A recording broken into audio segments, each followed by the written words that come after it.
Okay, go ahead. Wait till I get started.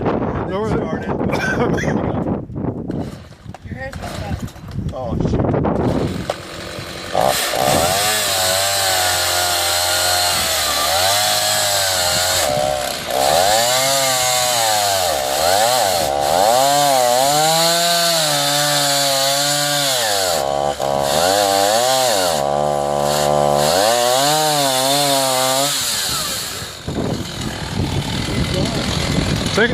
Take the straps off and see, let's see what we got.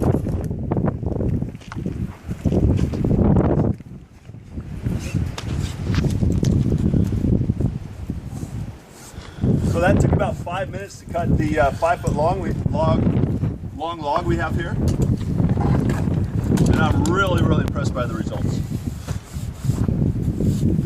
So now we're going to make our little pedestal and make our uprights and finish our bench.